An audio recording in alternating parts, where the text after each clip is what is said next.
5 қазан күні елімізде мұғалімдер күні тойланады. Бұл білім беру саласындағы барлық маманның төл мерекесі. Қазақ ежелден бір әріп үйреткенге 40 жыл сәлем бер деп аталы сөз қалдырған. Өйткені ағартушылар көкірегі ояу, көзі ашық мәдениетті, зиялы ұрпақ тәрбиелейді. Мұғалімдер санасына әлі ештеңе жазыла қоймаған. Мектеп табалдырығын енді аттап, оңы мен солын ажыратуды білмейтін бүлдіршіннің бойына бар ізгі қасиетті дарытып, білімін шыңдайды. Әліпбидегі әрбір әріптің таңбалануын, құлағымен естіген әрбір сөздің жазылуын үйретеді. Бала бойында ашыла қоймаған жаңа қасиеттерді тауып, оны шыңдап шынықтырып жетістікке жетелейді. Бірін әнші, бірін күйші, енді біреуін ғалым, кейінгісін олимпиада жеңімпазы, қайбіреуін спортшы етіп қалыптастырады. Өйткені мұғалімнің мойнына жүктелген міндет бұлақтың көзін ашып, темірқазық жұлдызындай бағыт сілтеу.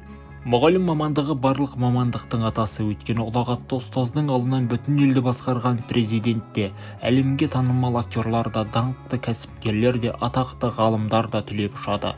Сондықтан Ғапу Қайырбеков ұстаз болу жүректің батырлығы, ұстаз болу жүректің ақылдығы, ұстаз болу мінездің күн шуағы, ұстаз болу адамның асылдығы деп жыр толғайды.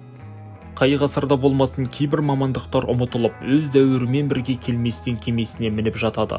Алайда мұғалім мамандығы заманына сай жаңғырып, жаңаша сипатқа ие болып, өмір сүруін тоқтатпайды. Өйткені мұғалім мамандығы ұмытылған күні адамзат баласының санасына қара түнек орнайды. Ақырын жүріп анықпас, еңбегің кетпес далаға, ұстаздық қалған жалықпас, үйретуден балаға. Мұғалімдер күні құтты болсын.